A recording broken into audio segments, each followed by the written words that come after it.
The date is July 21st, 2019. This is Fancy Ramen Podcast, episode 126.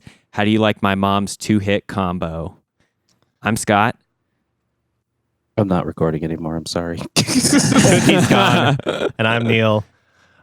Cookie will be with us, though, momentarily. On this episode, we talk about anime. Too many titles to bring up. Real-life Aladdin. And real-life Disney movies in general. We talk Evangelion and the wrap-up after I finish the end of Evangelion. And then a couple games, No Kuni II Spoilers ahead, Fire Emblem, Three Houses speculation, and we get to some emails about Google Stadia. All this and more on Fancy Ramen.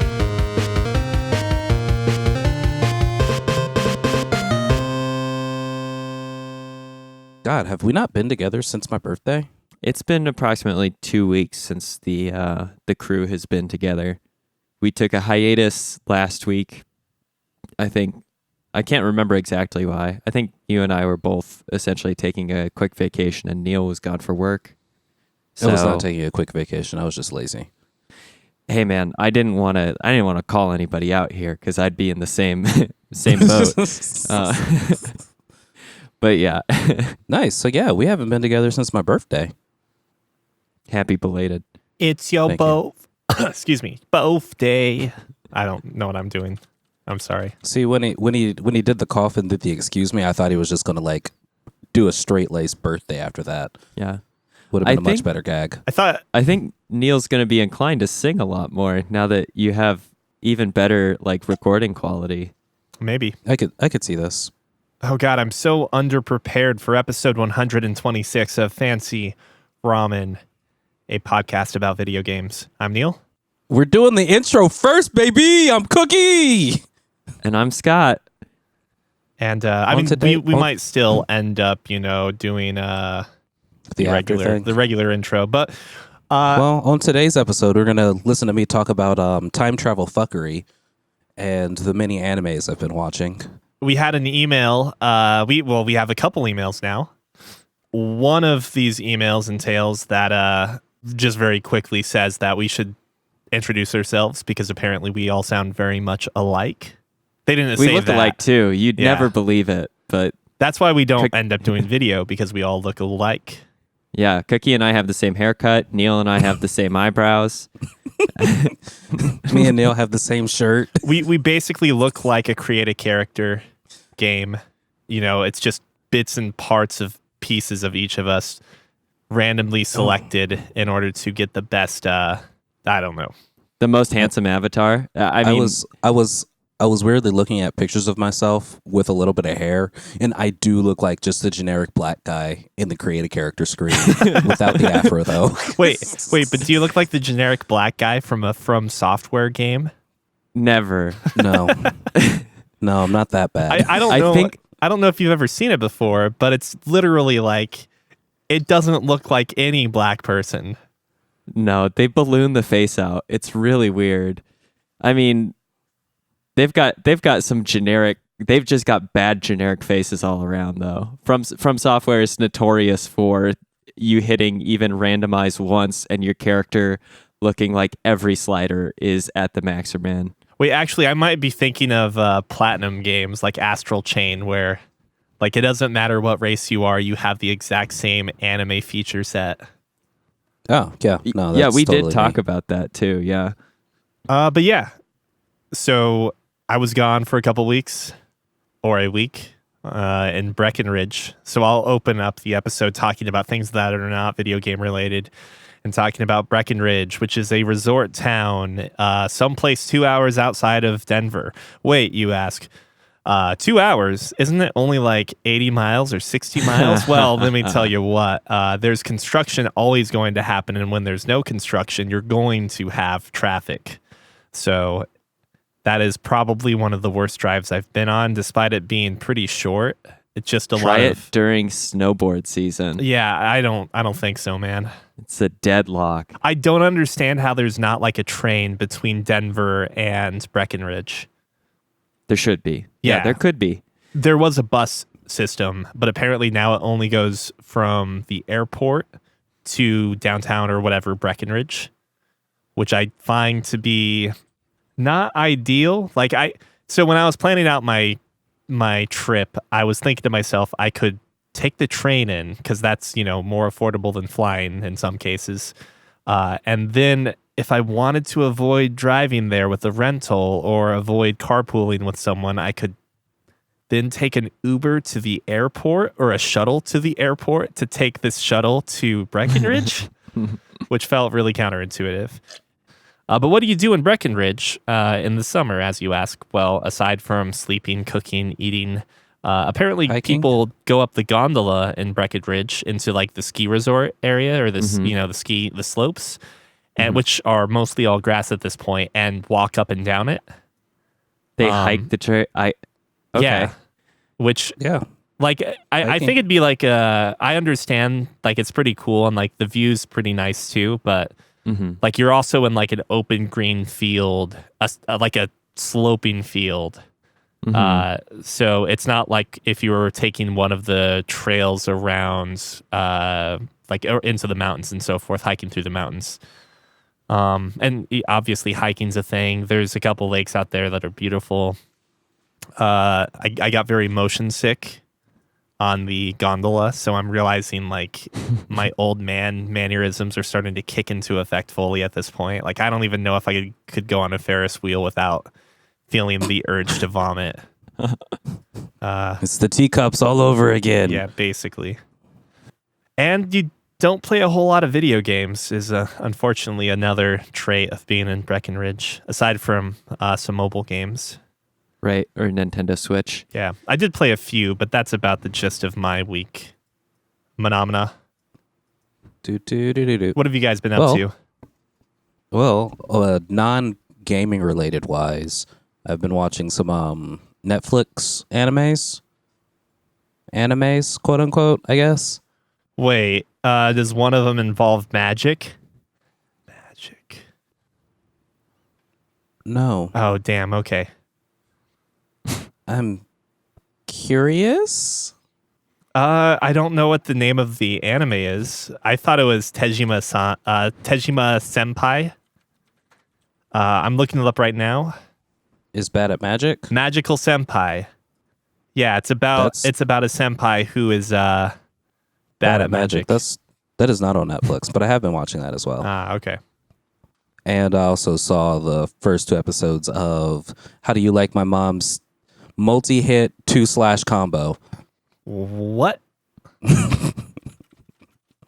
Yeah, something like that.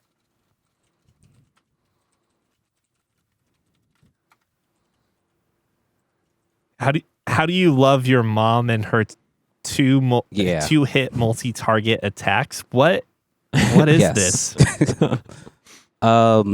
So that one is a motherly love want to be motherly love anime. You mean incest? It turned out, right? Yes, okay. very much so. Biological but mother? It's an isekai where. How is this worse than what I playing... thought was going to be a child abuse anime?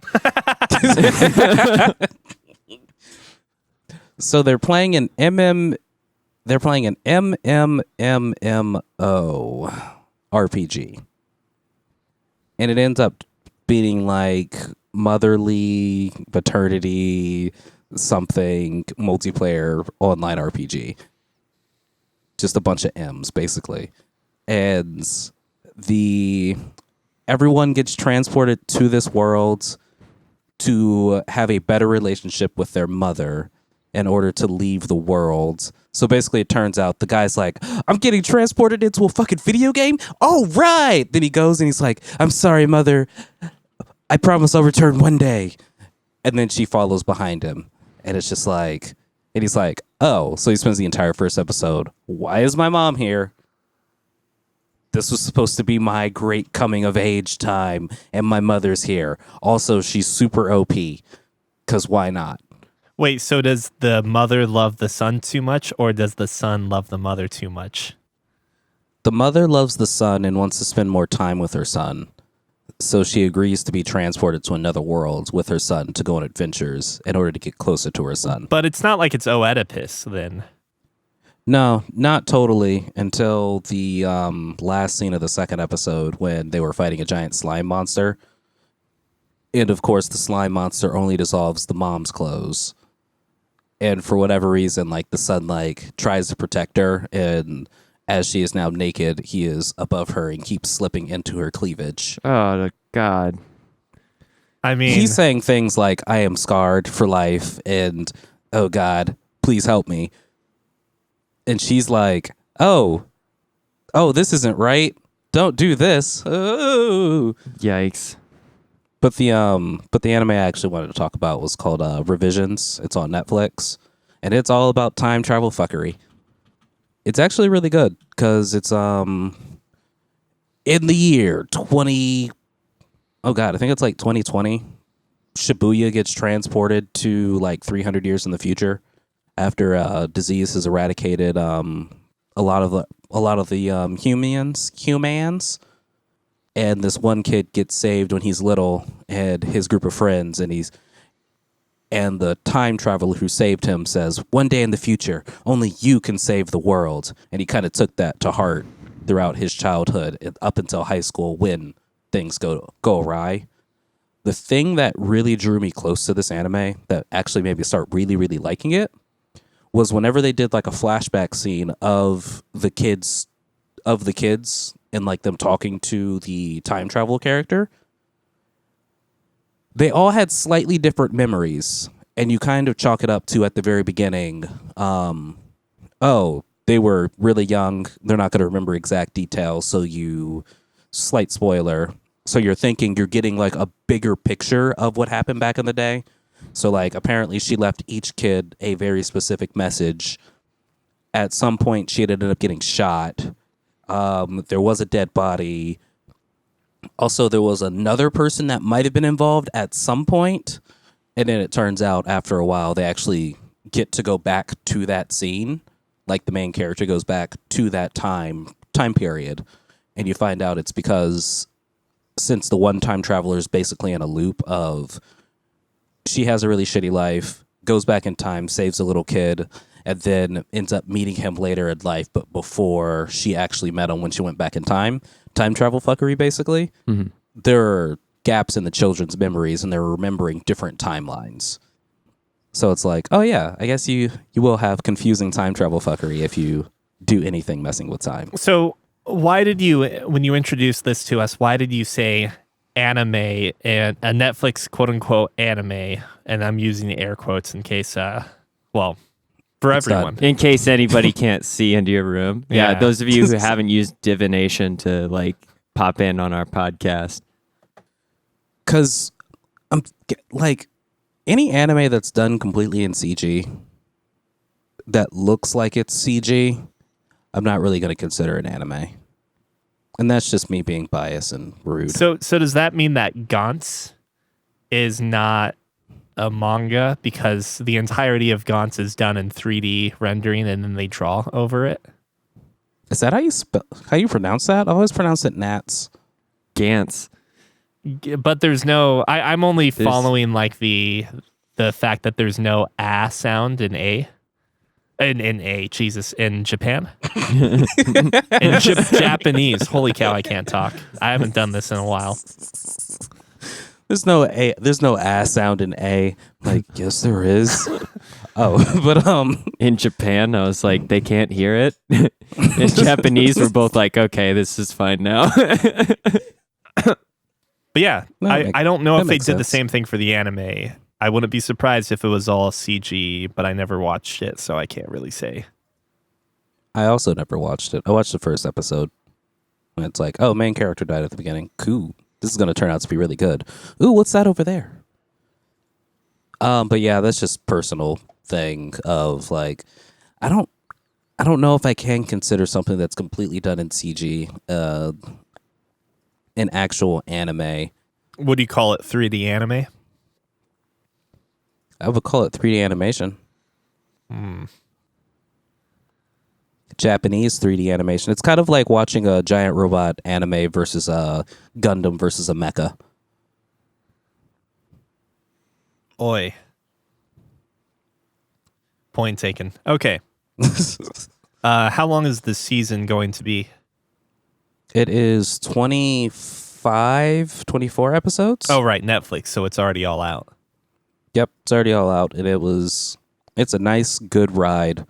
I do like the fact that with these Netflix animes, they are like finishing them rather than, okay, season 1, we're going to build up to this part, i.e. think of, I almost said How I Met Your Mother, Attack on Titan. Very different things. Think Attack on Titan, how they're like, oh yeah, this is what's going on. Giant Titans are attacking, and we plug the hole into the first season. We got to get to the basement into the second season. Third season. Are we at the basement yet? I don't know. I haven't kept up. Into the third season. Yeah, they got to the basement. They did get to the basement? Yeah. And then they immediately ended it. Big shit is happening. Actually, oh God, what is it? It's the 21st. The last issue of Attack on Titan is huge. So I am like not really counting down the days, but once August comes, I am definitely checking out what happens in that manga. Huge. Nice. But yeah, no, I get you. Anime. I mean, Netflix has the benefit of just having a series completely released. So if you get interested in it, you're like, oh, I can just fucking binge it. Whereas if you see something that's broadcasting, you could pick up a couple episodes, think it looks really good, and then kind of forget about the existence of the series. And then it's just gone forever. Right. Besides that, they also had a show called... Pulling it up now. GRAC. Oh my god. I don't remember what it's called. It's some other anime with not time travel fuckery, but a magical system of crests and demons. That's really good. GRANCRES. GREN. Aha, there it is. It is called Record of Grand Crest War. Whoa, that sounds familiar. Is that a video game? Maybe. I could totally see the plot and synopsis of this being a video game. Ari, maybe you're thinking of the Grand Blue Fantasy. Yeah, maybe. And I guess anytime I hear Record of, I immediately think of Record of Lotus War. Oh, and apparently it was a light novel and tabletop role-playing game. Yeah, I don't recognize it. But yeah, besides that, that one, I will not spoil any of it. I'll just say it is a really good ride from start to finish. High fantasy? High fantasy, yeah. It's... Basic principle of the world is nobles kill monsters and gain power, and after they gain so much power, they get their own crest, and depending on how big your crest is or how much power you have, gives you a new title. So if you got just a tiny crest, you can be a knight, and after your crest gets bigger, then you can become a lord, and then you can employ a mage, and then after you do that, you can become a duke and grand duke and yada yada yada. So depending on how much power you've amassed is how much land you can physically own and hold dominion over. How do you usurp the crown then? Is that ever tackled? Does anybody ever try that? Okay. That's all I want to know. If you kill somebody, you can take their crest, or if you defeat them in battle and they yield, they can yield their crest to you. But is it normally done in a stepwise fashion, or can you jump a couple ranks if you just sneak up on a if you're that good enough, knock them out? Yes, you can. At least it sounds like you can jump up a couple of ranks because the main character kind of He's just all topsy turvy with his Gotcha. rank. You meet him as a wandering knight, and then all of a sudden he's like an archduke all at once, Nice. and then he's Okay. back to a knight. It's real weird. I enjoyed it, and me and the wife actually went to go see Aladdin this weekend. Our last weekend. How was Will Smith? Really good. I will say that's also a fun ride all the way through. If you haven't seen it,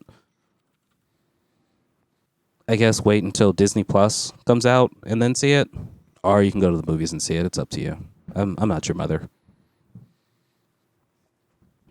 But yeah, that's the non-gaming related me time for right now. How do you feel about Mulan not having... Oh, God. What? Mushu? Not having Mushu. Okay. How do you feel about real life or live action Mulan not having music in it? Will it not have It's music not in going to it? have the music? I think that was confirmed. I think. Man. I think. I mean, that would be a shame, right? Like, that movie has amazing music. Like maybe the best Disney music. I think it is probably my favorite Disney movie, so that would be sad. Is it really your favorite movie? Yeah, no, seriously, I love Mulan. Well, Disney movie. I mean, is it because after she after she does the thing and saves the world or saves China, she's like, I really do need a man in my life. Is that why? No, that's not it at all. Like, I feel like we probably had talked about this at some point in time, but maybe not. Like, even as a kid, I thought it was stupid that she got together with the guy. Yeah. So, like, Well- removing all 2018, 2019 context from this conversation, it's like, if the movie is about, like, in layman's terms, a woman doing the thing that needs to be done and empowering women, like, why the fuck is there a Does husband she just in the quit picture? afterward? Oh, okay. And why for that matter too? Yeah, like you just proved yourself to be a badass. Yeah. I don't know. I guess her motivation is It's more to her that family. it's the to actual- save yeah. her father. But you could argue that she does she actually establishes some self-actualization or something by the end of the movie. But the movie starts with her conflict being, no one will ever love you because you're clumsy and boorish and, not a traditional woman. And then she goes and does things that cement her as literally being the antithesis of what the traditional, is it Han Dynasty, Chinese woman is. And then she gets a man because of it. And so it's like, I proved you wrong. But that doesn't sound like it was Yeah. her goal in the first place either. I don't remember Mulan being interested in finding a man in the first place. She's not, and that's what makes it trying feel so to not weird at dishonor her family. And then she becomes the savior of China, and that honors her family. So then she can have, what's his name? Is it Shen? I think it's Shen. The end. Eye candy, Yeah. Mr. But she gets Eye to pick Candy him. So himself. maybe she's just like, oh, well, added bonus, I get to keep this hot dude too. I think the sequel to Mulan involves a divorce or a breakup.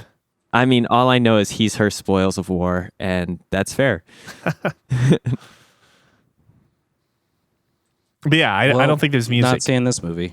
No, yeah, they confirmed that it's not. Oh man, yeah. If they don't have the music, I don't. It's gonna have musical scores of the popular songs. Oh, but not actual musical. yeah, not like sing along. Yeah, that's a bummer. That is too bad. ASAP Rocky's in Swedish prison. What am I missing in life? Breaking news. Yeah, that's kind of the life I've been living lately. Is breaking news. I found out that fucking Kendrick Lamar had a Pulitzer for Damn. it's for. Oh, really? Okay. Yeah, that blew my mind. No, Sorry, that's breaking right. news. I do remember hearing about that. That was 2 years ago, I think. Mhm. Yeah. Okay. Anyway, what you been up to, Scott? Oh, just hating on live action Disney movies in general, or I don't know, Disney cash-ins on remakes in general. This Mulan news is sad, But What's I going on, also Lisa said?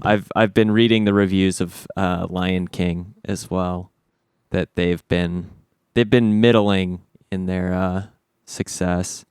Let's see what the box office has to say for the Lion King remake. I don't think any of these would do really good in theaters. You mean they're going to do better when they hit DVD? Heck yeah, man. When they come out of the Disney Vault, it's going to be a 2-part Disney Vaulter.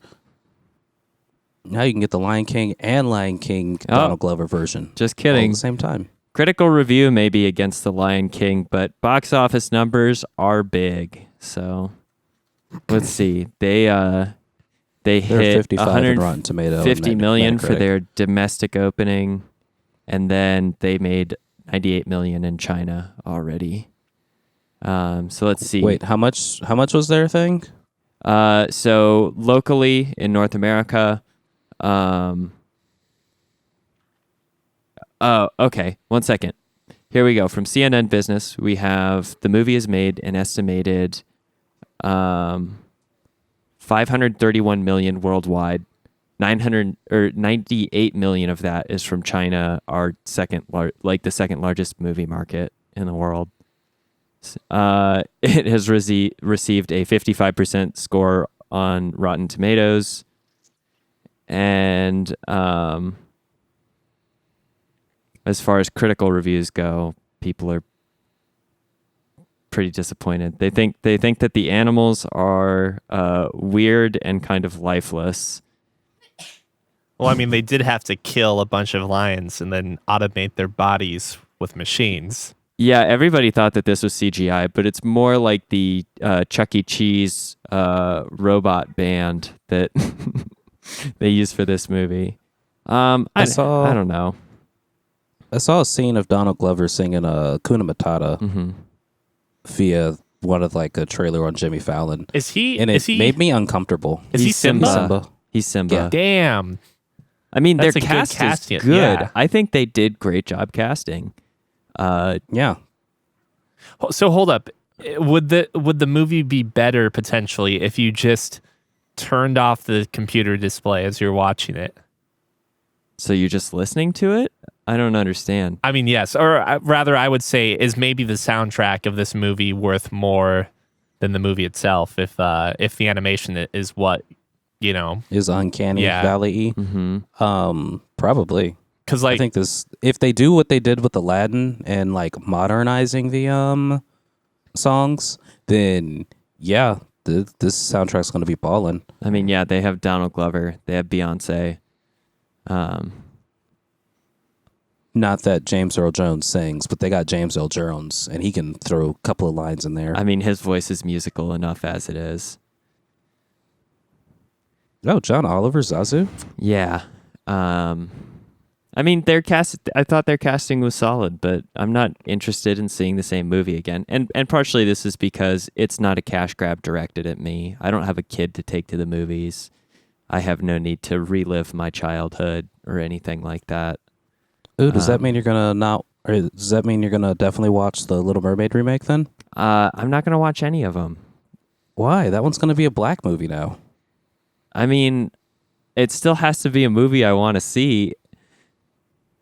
I mean, you don't want to see the Little Mermaid and hopefully Terry Crews as King Triton? Okay. You don't If wanna they got push Terry Crews as progression, King like- Triton. Yeah, you don't want to push like social progression forward.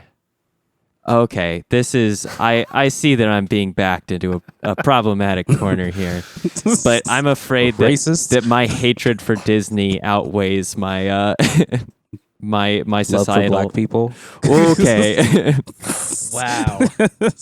it may Wow, be Scott. accurate. I Wow. hate Disney a lot. Yeah, Good times. these live action films, man. It's just like it. They can't sell it to me, I think, personally. I only like about half the Disney movies I've seen anyway, so I understand it's an uphill battle. I just have time and time again for a countless number of episodes complained that the thing that annoys me about the movie industry the most these days is the number of unique like films or ideas that come out feel very few and far between. So are you saying that your favorite Disney movie is Johnny Tsunami? I did enjoy that movie. That's a great Disney movie, honestly. They should make a live action remake of that. I mean, some of those Disney Channel movies were probably better than like the Disney blockbuster hits. So Johnny Tsunami, Hall of Fame? Yeah, why not?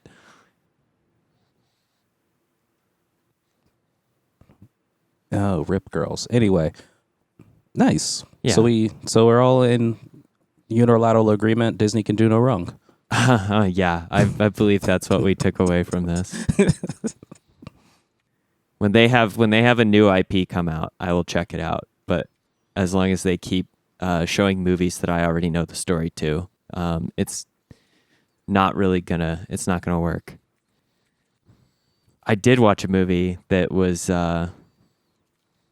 actually an animated classic from let's see, 1990 something. Let's see, 1997. A little film called The End of Evangelion. And I waited as long as I possibly could to watch it, to try and replicate the microcosm of waiting from folks who had watched the original Neon Genesis Evangelion show and then had to wait 2 years to watch the film. So you waited 2 days? No, I waited close to 2 weeks. I Nice. finished Neon Genesis Evangelion before our last recording, I believe, that we had. And then I waited until this Thursday to watch The End of Evangelion. And in media terms, nowadays, 2 weeks might as well be 2 years. Yeah. I mean, yeah. Okay, context here. Cookie, have you watched Ava or End of Ava?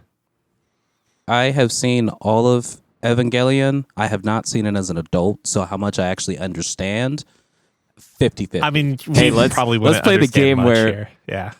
myself is I consider myself a media savvy consumer. Did I understand the end of Neon Genesis Evangelion, or the end of Evangelion, roughly 3 or 4 days ago? I think I can say not exactly. Not really. Do you know what the Human Instrumentality Project is? Like what the purpose of it is, or what the result of it is? Either or. Everybody is. It's kind of sounds like an apocalyptic. What do they call it? It's like an apocalyptic judgment day, but by judgment, everybody's being judged that they're better off as LCL, and so they pop into it and combine consciousness. Yeah, basically.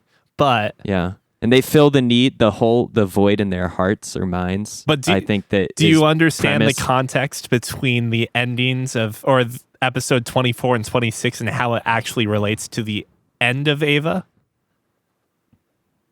No. Because I think that's like the most critical part. I was wondering how much. So we can say that the end of Evangelion. Yeah, spoilers is galore.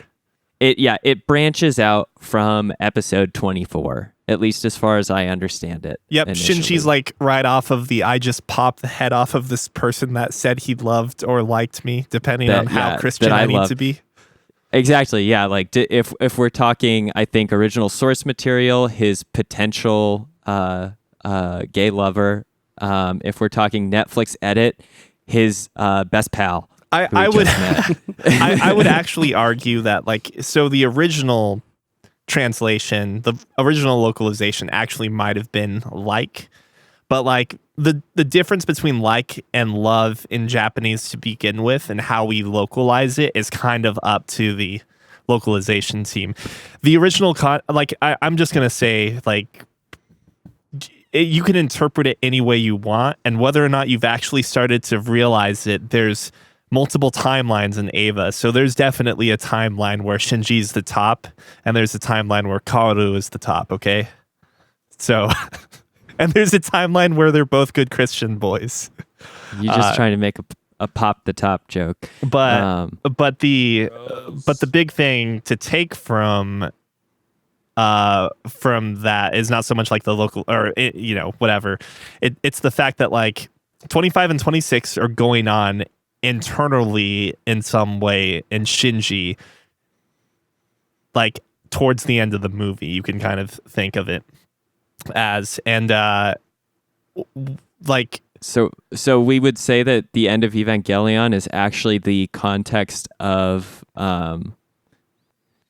it's the context of everything that happens up until the like internal conflict that is maybe better that is better explored during episodes 25 and most of 26. Yeah, so my knowledge of it's pretty dated, but what I recall is essentially that the reason that Shinji and Asuka exist is because Shinji's will decides that it's okay to be individuals and it's okay to hurt, and it's okay to experience the pains that are involved with individual coexistence.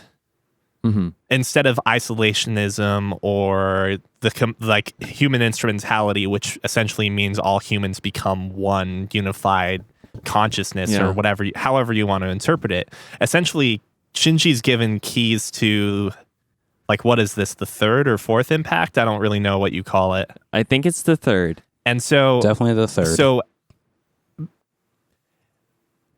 I think the original idea that Gendo has is that he's going to be the one behind the driver's seat with the third impact with Rei. And so that, like, in hindsight, justifies a lot of the bullshit he does. Like, it's one of those situations where, like, a villain or character, he's a villain, absolutely, with the ends justify the means. Oh yeah, absolutely. His mentality. idea essentially is that if he is able to get all of his pawns and pieces to work according to his plan, he will eventually end up with the power to essentially recreate existence. Right. And that's why he's such a shit ass, like, to his son, because it doesn't matter how his son actually feels about him, because this is all going to be rewritten anyways. And so the big moment is when Giant Rei, like, passes over Gendo or steps on. I don't recall, like, what is the actual thing that happens. Popped. I mean, I know he gets popped or something. But yeah, so Gendo essentially gets overshadowed, and instead Shinji is essentially chosen by not only Rei but Yui, Gendo's wife, Shinji's mother, and Shinji, like, essentially the fate of all existence is determined by Shinji. An emotionally stunted child. Yes, and at the end of episode 26, his decision is that, life is worth living, or at least, like, the current existence that he feels is worth living. And what we see at end of Eva is one of the many possibilities of one of the many outcomes, essentially. So yeah, it's really hard to, like, nail out the finite details, especially with how detached I am from the series at this point. Yeah. But, like, the idea behind the third impact is that it justifies the existence of all of these other universes. Like, I don't know if I definitely didn't link it to you now, but there's essentially a video from Crunchyroll where one of the staff members talks about the 27 different Evangelion timelines. Oh, wow. Okay. Which entails all of this, all of, like, the Bishonen or dating sim games. Not Bishonen. I think that's when you date pretty boys and not girls. I don't know. I got to freshen up on my otaku knowledge. It justifies the existence of all of these alternate universe, like, video games where it seems like it follows the story for the most part, except minor differences in details. And while I think the video is meant to be, like, somewhat comical in nature, I think it actually represents the truth behind Evangelion way more than not. But yeah, end of Eva, it's the outcome for most of the characters is actually very, very dark. It kind of really sucks, doesn't it? For characters who die, right? They don't get. I mean, their consciousness isn't absorbed. I mean, it depends on how you interpret a person's consciousness after death. So, okay. I've been sitting on an email for a while that has been in a sealed envelope And That's we'll get only to open when Scott is completed. yeah, we'll get to in a second. Okay. But do you understand the emotional ties between the Avas and their pilots now? So I'm trying to figure it out. It's like I think it's kind of given to you on a silver platter with Asuka in particular.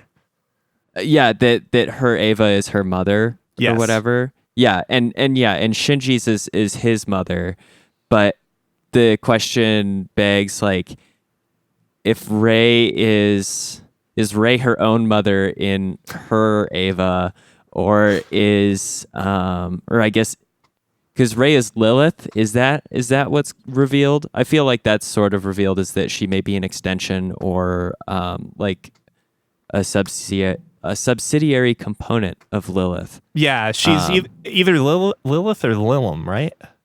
Part I think of one it's of Lilith. those. Yeah, or Lilim. Maybe it's Lilim. I don't.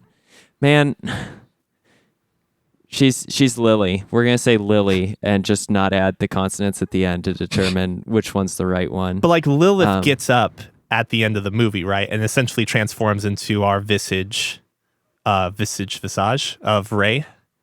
Yeah, our giant Rey. Yeah, so like the. And God, she's such a spooky character. I love how they animate her, but I'm also very disturbed at how much cruelty throughout the show and the movie is leveled on this one like depiction of a girl. Like, she is battered and bruised and killed in like a variety of different ways, and it's very uncomfortable. It reminds me of when we talked about your inability to play Tomb Raider because Lara Croft is just getting dunked on by environmental hazards and whatnot. I kind of understand that after watching Neon Genesis and then End of Evangelion. By the end, I'm like, can we please stop like beating the shit out of Rey for no apparent reason? right. I mean, there is an apparent reason. There's obviously an artistic and like story choice in doing it. It's just tough to watch over and over. Actually, let me track down the email real quick. Okay, I was gonna say yeah, but as long as we're in agreement that the Evangelions are essentially Others. they are mothers. Yeah, they are. How do you like my mom's 2-hit combo or whatever that is? It makes a lot of sense. The AT field, I think, is the one other thing that gets somewhat addressed. It gets addressed somewhat in the TV show, and I feel like it gets addressed again in the movie, maybe in a slightly different context or approach. The AT field is like humans have their own AT field, and that's like what differentiates them as individuals or as people. Maybe one of the reasons that they're able to occupy or utilize the Avas and their AT field is like they're a biological product of their mothers, right? Like they have genetic similarity in a sense, and so they're able to encapsulate the protective body of the Ava that is their mother, and like utilize and generate that AT field because of their similarity or their relationship. Right. Oh, And it's the Ava expressing its individuality from other Avas and things that it interacts with, which is really cool actually as a concept. I think it's really, really interesting. But in the TV show, I feel like they don't say it explicitly like that, or they give less. I think they give a less in-depth like description or context for it. That's honestly because I feel like the TV show was at the end of the day still a TV show, and like it, and also kind of falling apart budget-wise, right? And like yeah, it's the wheels are coming off at the very end, and they actually stick the landing really well, considering that it all had to be wrapped up within a couple episodes. They were having funding issues. You can start to see them recycling like frames and scenes and whatnot. I guess like what started us on the whole thing about Avas and identities and so forth too, and like what happens to the characters that die though, is that if if Asuka's mom is Ava 2? 002 or 02. Ava 02. But she kills herself by hanging, right? Yeah. So what exactly is the mechanic that gets her soul from suicide into Ava 2? What I'm basically saying is that, like, well, yes, like the entire cast or a lot of the cast in End of Ava end up getting killed off. Like, we don't actually Maybe know. they just need her corporeal form. Yeah, like, we don't actually know like what the soul is in Ava. Mm-hmm. So like, even though I thought they were soulless, right? Maybe they do need the corporeal form, but they have to they have to die in order to do that, and then that's the loss of the contained soul within the body. I think if the show says that Avas are soulless, I think that's actually meant to be more of a misdirection or just a retcon on their part. But like, or maybe the soul is something different from the heart, and I don't mean the organ in that regard. I'm not really sure. It's kind of hard to just explain or justify the exact script portions, and I'm sure there are people that better know. Yeah, so Kevin writes in, Scott, given your propensity towards Fire Emblem, how do you feel about Shinji's relationship with his mom? Smiley face.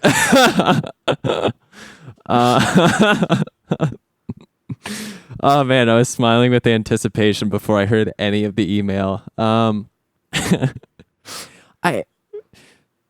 my gosh, I just watched it. Is there anything that's exactly? Oh, okay. Are we talking about his mom as in Rei as a potential component or clone of his mom? I don't know. That's the thing. Like, so that's why I saved it until now, because I wasn't sure. Yeah. I wasn't sure if the email meant like the fact that he's piloting his mom the entire time. Which is gross. Yeah. Or if it's about Rei, because Rei's like a partial or full clone. Who knows? It could absolutely be both things. Either way, it's at least a less explicit intimacy than is how do I want to say this? It's a less explicit intimacy than is inferred by, say, Fire Emblem Conquest. But it's still weird, Kevin. That smiley face, I think, reveals your assumption on how I was going to feel about it. And yeah, it's piloting your mom is weird. Don't say it like that. Yeah, it's hard to. Oh God, it's so hard to like conceptualize or figure out what the disturbing element about it is, because it also seems, I don't know, we don't get this context until the very end, and maybe because it's this like slow burn of you being acclimated or like just familiarized with Shinji piloting the Eva and finding out kind of, if it's not the first episode, it's the second episode, that the Eva is most likely something organic. Or at least that gets hinted at incredibly heavily by the second episode when you see an actual eyeball looking out of it. He realizes that the LCL, tastes and smells like blood. Like, we're given a lot of hints about that. But as soon as then like the like genetic or familial relationship between him and the like organism, whatever it is, this sci-fi organism that he's been piloting for the past 20-something episodes, I do feel like the impact is reduced or like kind of slid in there. I think it would be much more immediately repulsive or upsetting if we had these revelations initially. I don't know how you write the show as well if you have that. Yeah. But because whether or not the intention was actually there to make this the anti-mecha show, like, I feel like if you're too upfront with these things overall, it doesn't have the impact on that end.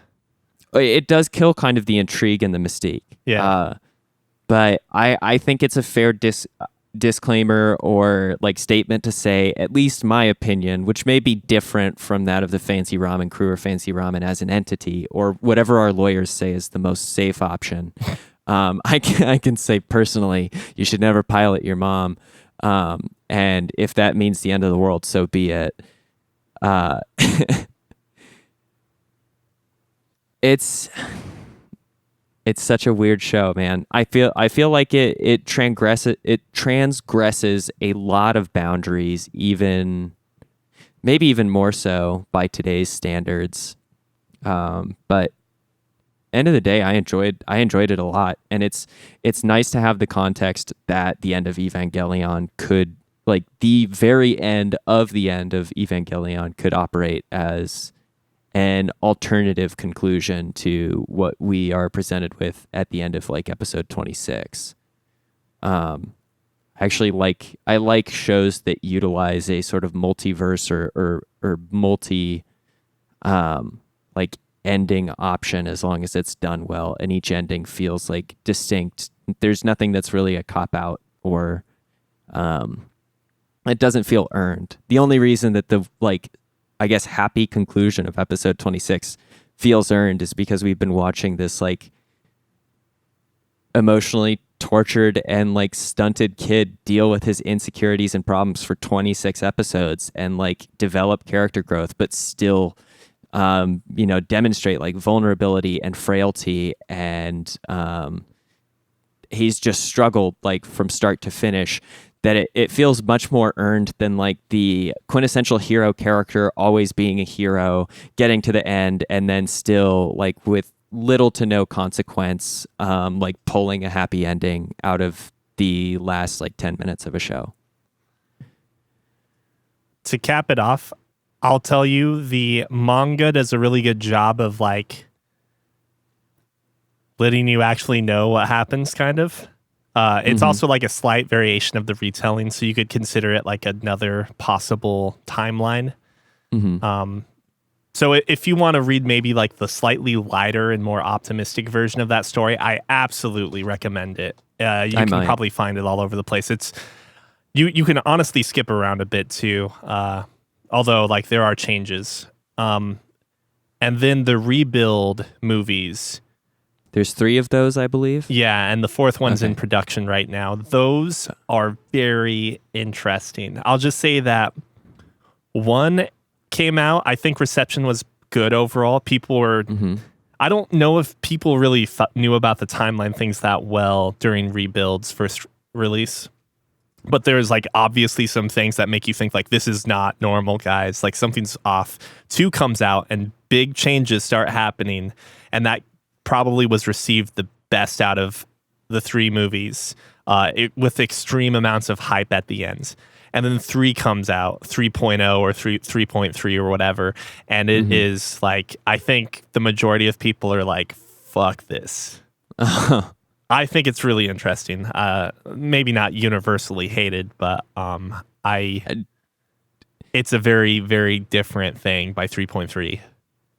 So had a very critical reception for the 3rd. I would believe so, at least. I think a lot of people really liked where 1 and 2 were going, and 3 ended up being such a huge and massive curveball that it also played back. Like, given the crazy change of situation and scenario, some characters reverted understandably, but like the same... so I'm just going to say that Shinji in 1 and 2 is not nearly the coward baby, and I use that kind of sarcastically, that like we know and love him for, right? He has a little bit of that shonen blood in him, and I think people really appreciated that. Manga's also kind of that way as well. And in 3, things change in a way that like anyone that is actually looking at the story with a reasonable approach would be like, I completely understand him being super confused and kind of scared right now, because that makes complete sense. But the same people that hate Shinji to begin with are going to hate Shinji because he's being a little more like Shinji in the 3rd movie. I see. Yeah, they're upset that he used some of the like excess LCL to grow a backbone, but then it dissolved again. Yeah. Okay. But there, like, if you're really enjoying Eva, it might be worth checking out some of those other things. I've liked it a lot. I think the thing that really sold me on it, maybe not initially after finishing the movie, was like, oh, the end of Evangelion is a very bad ending in my opinion. Like, he's come to a conclusion that I think is somewhat positive, but the ultimate consequences and how he does so, I think would present to me that the end of that movie is one of the darker timelines for sure. Wait, does he end up? He ends up back on Earth, and the only other individual human who seems to have survived is Asuka, and it looks like the entire planet's a wasteland at that point too. Like, it's about as bad of an ending, I think, as you can assume, because if he were to, let's say he were to fail asserting that like individuality is a good thing or convincing himself of that, then at least everybody would still be in this sort of like blissful combined consciousness state. But instead, he's actually like killed literally everyone except for himself and Asuka. And there's a bunch of okay. Yeah. There's a really, really, really particular scene in the manga that like I would love to allude to right now. But what I kind of think is that's supposed to essentially be reminiscent of the two of them being Adam and Eve, right? Mm-hmm. Not necessarily a Garden of Eden to inherit, though. Yeah. Well, I mean, all legends are based on, or legends can be based on falsehoods. So maybe the Garden of Eden was not necessarily all it was made out to be. Total shithole. 1 star, will not be returning. But the choking scene was always weird to me too. Yeah, I have not fully put together exactly all of the. I haven't put together my take on that yet. And then there's the other choking scene involving a different head. Yeah. Well, that one's a little okay. Disgusting. Moving on. Yeah. Video games. Did you guys play any? Well, no one told me that No Kuni 2 was really just a get down Mr. President fever dream. No Kuni 2? Yeah, it absolutely is. So I started playing that yesterday. It's a great game. Because apparently at some point I picked it up. Wait. And just never downloaded it. Can you spoil me on this? Are you okay with a spoiler in Ni no Kuni 2? Yeah. So I am literally just on the first chapter and I'm fine with the spoiler, but basically the first scene is modern day world, right. Cars actually going, right. And apparently Guns. you're the president. Apparently you're the president and a fucking nuke hits the city that you're going towards and everyone is vaporized. You've got all kinds of radiation poisoning, I would assume, but your car's just flipped and you seem okay. You close your eyes and then you wake up and you're in Ni no Kuni's world. It is actually the alternative title that didn't get, because we got Ni no Kuni 2 Revenant Kingdom, but the Japanese literally translates to In Another World with My President. Wait, what? Really? No, you're bullshitting me. No. Okay. All right, so hold on. That's great. The question I have... If it was an anime, that would be it. I'm assuming this is actually going to be a light spoiler, and I want a yes or no answer, because I have a feeling that the game is not so much about the world that Mr. President comes from, but instead the world he exists in now. Just like any good isekai, modern isekai. Excuse me. Who cares about the past world? Get that away. Does the president ever get back to the modern world? Yes or no? Okay, and spoilers are allowed here? Spoilers are fully open, as long as you're okay with this question, Cookie. I'm actually curious. I want to know. He makes it back easy breezy, no problem. And he learns how to be a better ruler because of his exposure to the literal events of Ni no Kuni 2 Revenant Kingdom. Wait, you're fucking kidding me, right? No, I am telling you. Oh my God. He makes it back easy peasy, no problem. Yeah.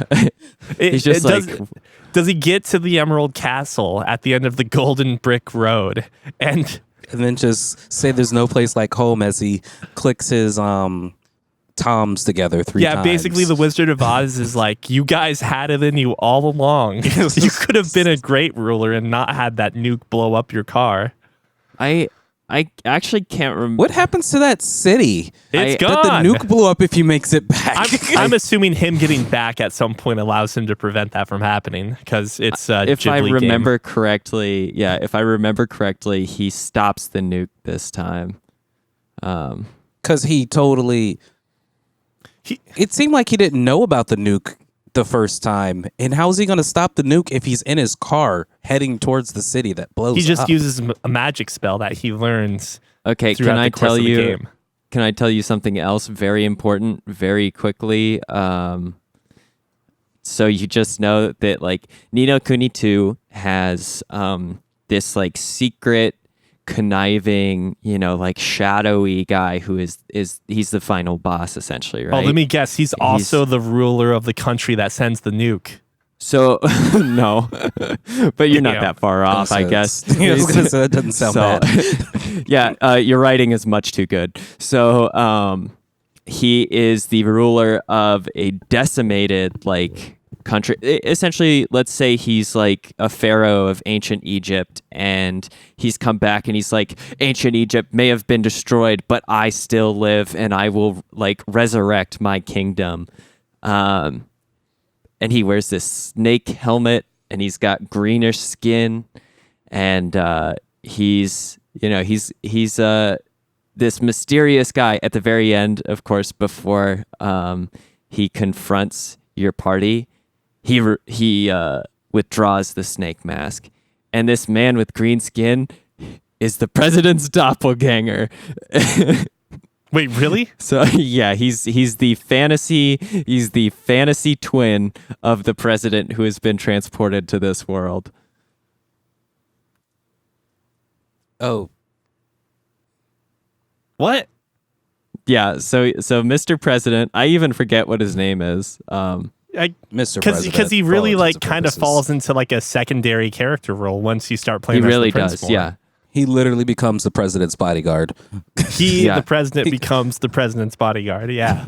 Yeah, and so he sees what he could have been, what he would become if he survived that nuclear blast for some reason, and then tried to resurrect Tokyo, New York, or whatever.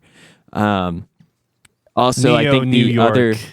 the Neo San Francisco. I think the last thing that's very important to acknowledge too is that the first scene, right, begins with the president driving in his limo, and he sees a flash of light out of the window that indicates that it's a missile incoming, because apparently he doesn't have a good enough communication system for him to get a phone call that's like, hey, a missile has been launched. It's just he's just watching this missile beat him to the meeting he's trying to get to. The last couple seconds of this scene, he's driving into town, the same exact thing's happening, but he's trying to get there for a World Unification Summit. And you see a light flash up in the sky, and you think, oh God, it's the missile, it's back. But this time, this missile is a firework, and the fireworks go off, and that's the end of the game. It's very cheesy. I think it's it's They didn't written, know how to write their way out of that. I think it's written to make kids feel good.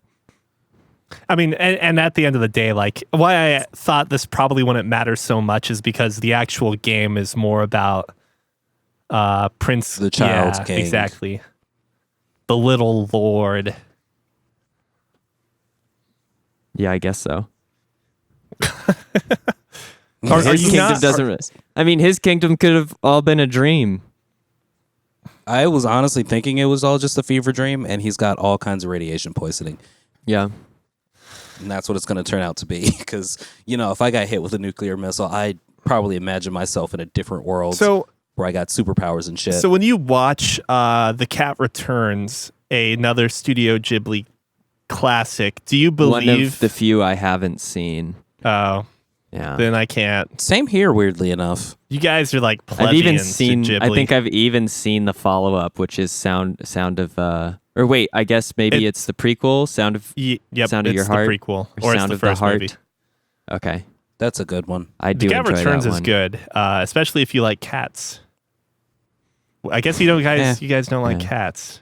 I mean, Actually, I enjoy cats a lot more than I enjoy dogs. But 3 out of 4 stars. Oh, but Ni no Kuni 2. Yeah, I was playing that for a bit, and I kind of fell off of it for who knows, whatever reason, Persona 5 or something. Ooh, maybe that's what I'll start playing instead. the Royal will be coming out. Dude, I still think I might play Persona 5 before the Royal comes out. Holy shit, I know. Every time I hear the music, I'm like, I could play that right now. While you're getting your Persona 5 experience, this Friday I will be getting my my alternative, maybe diluted, maybe tweaked Persona experience, playing Fire Emblem Three Houses, which releases on the 26th. Oh, Yeah. Oh shit, that does come out. Yes. that And might be an so- instant buy for me too. I think Well, so. never mind. So I'm not going to play either of these 2 games. Why not? Because we're playing? No, I'm going to be playing 3 Houses as well. Oh, okay. Yeah. Because, I'm representing Red House. But And I'm on yellow, and I think that sticks Neil with blue, which should be fine. we'll actually see. I'm assuming you make the choice like partway through, right? I think you make I'm the assuming you choice make right the choice in the at beginning. very beginning. We're gonna see what each side has to offer. I can't set myself up for blonde Bishonen boy. Okay. Oh, that's unfortunately who Blue House is. yes, though. I know. So that's unfortunately who you're stuck sorry. with, because me and Scott already called dibs. Before right. we venture too far off, though, I wanted to ask, how do you feel about the combat and the game system of Ni no Kuni 2? It has Dark Souls in like iframe rolls, and so Does it? I enjoyed I have it. not found any of the iframes in my rolls. I have just been getting punished for rolling. You're so I not just ignore rolling it. good enough. Ni no Kuni All right. says if you haven't gotten good yet, you need to get good. Scrub. It's okay. I like the combat actually. I just think that it loses its flair halfway or 3/4 of the way through the game. But I'm never a big fan of doing all of the like item management that JRPGs kind of require of you. Like really buffing yourself against vulnerabilities by building resistances to enemy attacks, and then also like punishing enemy weaknesses. I'm more like I want to outskill whatever I'm fighting, regardless of how dumb my approach is. So, when you play a game where it's like, well, you can't damage a slime with a physical weapon, I'm like, you just watch how hard I hit this slime, and you tell me if he takes no damage. Cookie, Yes, he still takes no damage. I swing harder. are you likely to drop it then, Cookie? I'm likely to drop any game I start that's playing. true. Neil, it's just let's not get our hopes up for me beating a game anytime soon. I don't even know if I still have it installed. I should look back at that game at some point. It's Yeah, I was it's just pretty, like- and the music is still good. If you want, It is pretty. I was just like going through my thing because I decided I was going to start playing Call of Duty again because I haven't played that in like 3 months apparently, and that's a lot of fun still. Mm-hmm. And then I was like, oh, let me just go through my library, see what games I have. When did I get Ni no Kuni 2? Weird. I guess I'll just install this.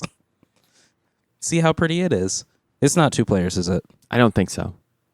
Not I'm to my afraid not. knowledge. Then yeah. The one thing I wanted to note for Fire Emblem Three Houses, which Neil, did you play Echoes? I'm just curious real I quick did because not. it may give me context. Okay. I thought I had heard that archers in Echoes could actually fight at melee range, maybe with a disadvantage. I don't exactly remember how that went. They still used their bows, but they could attack adjacent. And I could be entirely wrong about this. But if that's not the case, then this will be the first game in which archers can actually engage at melee range because they, by default, can equip a sword or a bow. I also feel, though, like I understand it's a fucking video game, tile-based video game, but I always got annoyed by the fact that, the archer apparently can only aim at a 45-degree angle which hits one square away from the, immediately direct square. It may have been in Echoes that archers could fire from a 2-square distance or a 3-square distance. That might have been what it was. Going Final Fantasy Tactics on it. Yeah, where you have at least a little bit better range than this thin diamond that you work with, which is nice. I think that makes more sense. But I'm very excited for a game in which pretty much every unit, it looks like, at least from the character classes that are known video that I saw from, I think it was IGN or something. Every class has a melee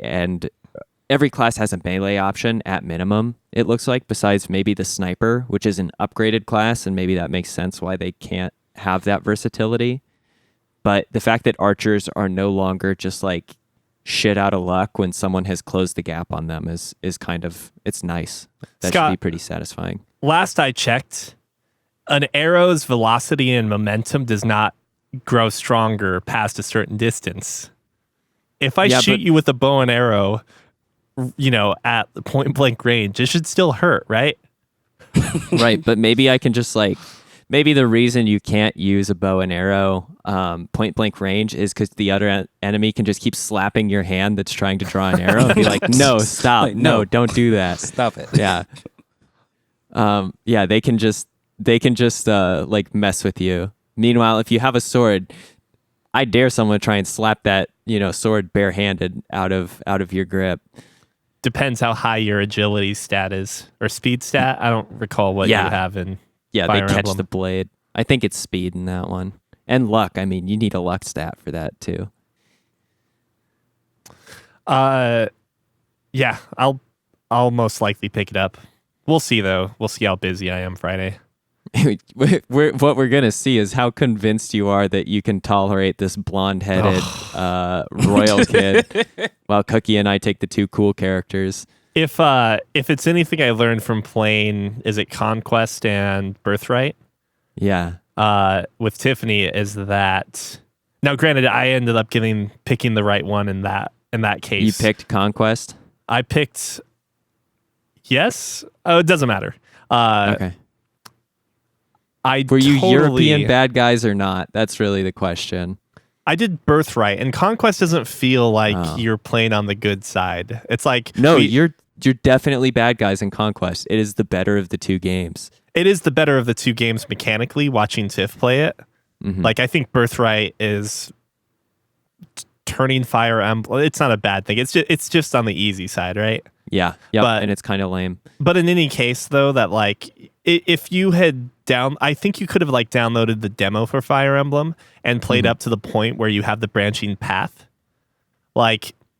Once I hit that point from an emotional or storytelling aspect of the game, I was like, I absolutely would want to go down the Birthright path and not the Conquest path, at least for my first time through. So, I have a feeling that's what I'll end up doing in Three Houses if they give you a little bit of lead-in time. Because who knows? Maybe Blue Eyes, Yellow Dragon will be exactly Blue Eyes, the Yellow side haircut. Yeah, he'll be exactly like the Yu-Gi-Oh card I want to use and get. We'll see. Gotcha. We have one email. I thought we had two emails. Well, the second one I already. Okay, you're right. Yeah, we do have two emails. We got one a week or so ago. So sorry for reading it off late. Travis writes in, Dear Fancy Weebcast, in June, your crew seemed very optimistic for Stadia. No, I think it's Stadia because it's the plural of stadium. Enough to consider adopting the hardware or cloudware ? On release. Given more recent developments with regards to game developer, does the optimism remain ? I replied to ask for further clarification, and I just got an email back in return, which is a inverse article just talking about some of the disappointing ? news. of Stadia, which I don't think we necessarily have to go into. But how are you guys feeling about Stadia now, I guess? I'll let Scott go first. Okay, yeah. I hope that I gave some clarity last time when we talked about it, that I think Stadia is very cool as a concept and idea. I won't be putting a single dollar into it until I see like resounding success for the platform, which I'm skeptical about. But I don't know. I think I've been mulling over more that Google has a lot of projects that they pick up and then they just straight up kill. And if you're buying games exclusively for this Stadia service, which for multiplayer and whatnot, I'm still curious to see how successful it is for latency and people who have to deal with the issue of like data caps and whatnot. If Stadia isn't around in 2 years, do you lose all the money that you put into buying games on that platform versus what you would get on the consoles or PC? Even following the fact that someday the games that you buy digitally now for consoles are going to like become inaccessible to you at some point in time in the future. If Stadia gets scrapped really early, you could miss out on all of the immediate investment you've made into it. So I don't know. I'm hopeful for Stadia, but I'm actually quite cold on my expectations. Neil, yourself? I don't know if I talked about Stadia directly, but I've talked about how much I dislike the idea Games of as cloud. a service. Yeah, games as a service and cloud-based gaming. By the way, I played a bunch of League of Legends, a game as a service. That's based in the cloud? Yeah. But that obviously is a very different situation. It's not like I'm playing Final Fantasy on on loan, so to speak. Mm-hmm. So I think my opinion remains fairly similar to what it was before. So I kind of read through the article a few different times to kind of wrap my head around the things that the disappointments that they were going over. I'm a little less hype than I was. It's still going to be a day one purchase for me with the Founders Edition just because of what it's coming with. Because the Founders Edition for $129 gets you the 3 months of Stadia. You can give 3 months of Stadia Pro to a friend. Well, 3 months of Stadia Pro, 3 months of Stadia Pro to a friend. The 4K Google Chromecast, which I can then use with my HTC, I almost said HTC Vive, with my Oculus Quest, and then the Stadia controller, which will sync up with the thing. I wonder if the controller works just as a hardware controller for just your like computer or not. Probably. And I'm assuming it would. So just that value, the value of like the two physical items, is going to cost as much as that $129 investment. Yeah. I think when Cookie and we did a math breakdown on it, it's like you're getting a free $60 somewhere in that Founders Pack. And so you could consider it either the actual Stadia service and like the bonus pass, or you could consider it a free controller or something. But essentially there's like $60 value versus buying, if you were to buy like each item piecemeal in a sense. Yeah.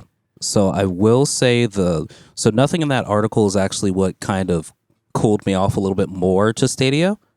What actually threw me off was during the reply email is that link to that article that's actually talking about the live stream that they had. During that live stream, the question was asked, how much is going to be like the discount you get for games? And they were like, you're just buying games at full price. Yeah. And that was the thing that's like, well, if I'm buying games at full price, what's the point of me doing it on Stadia? Especially with the idea of, okay, when it first comes out, I'll only be able to play it on my TV or my computer. Also with other Founders tops, which is going to be a more limited user base, right? Yeah. There's no like cross buy, right? So if you buy a game on the Stadia store, you won't be able to just use it as like a standalone Windows based game either, correct? Right. Correct, because it's not going to be on your actual thing. You're using the Stadia servers. Mm-hmm. In regards to Scott's Google dropping a lot of projects after they completely started, if I don't have access to Stadia in 2 years, I don't think I'm going to care that much. Mm. I'm the type of guy who doesn't go back to things after I'm done with it, kind of, more or less. Yeah. What if you bought Dishonored 3 on Stadia and the service ends in a year, and after a year's up you realize you never got around to playing Dishonored 3? I think that's broken. the real question, right? Scott's heart would be broken. My heart would have been more along the lines of, why'd you buy Dishonored 3? You didn't play 1 or 2. I own both 1 and 2. You need to play those games. They are so good. Yeah, I own 2. I still haven't gotten around to it yet. You need to I play hear that you. game. It's so good. I hear you. I just need to, play games on my actual computer, Yeah. which I'm hoping Stadia will bring me closer to. But then I've been kind of thinking a little bit more about, so I'll at least try the Stadia for the 3 months, not doing the renewing the subscription since it's going to become free eventually anyway, and I'll have the fancy controller with it, because fuck it. Mm-hmm. I'm curious as to what this Project X Cloud's going to be, because I do know my next console still is more than likely going to be the Xbox. The next Xbox. The next Yeah, box. the next box. So, I don't know. It all kinds of depends. Yeah. At the moment, I'm fine with Stadia. It's not going to be something that I'm going to shun, because, I'll give anything a fair shake before it comes out. And then once it treats me like Hello Games treated me, then I'll never talk about it again. Or I'll just talk about it bitterly. Wait, do you mean No Man's Sky. Oh, okay. For some reason, I was thinking of Hello Neighbor, but Okay, because so Hello. I have a very simple question regarding Xbox's Game Pass, because I know very little about this. I'm ignorant to Xbox. With the Game Pass, you get to play games on your Xbox One or Xbox One X or whatever. You also get access to those games on your PC through Windows 10? No, not with just Game Pass normal. There's a Game Pass, I forget what it's called, Pro or Premium. Mm-hmm. So you can buy Game Pass for your computer, you can buy Game Pass for your Xbox, or you can buy Game Pass for both. And as of right now, if you own Game Pass, you can spend $1 to upgrade your Game Pass to Game Pass Pro and get it for everything. That's actually super cool. I did not know that. Very neat.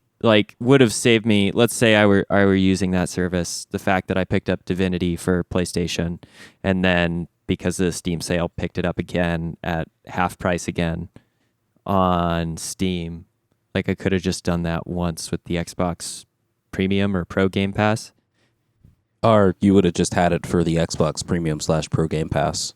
Yeah. Oh, yeah, exactly. I wouldn't have even had to buy it. I would have just had it available.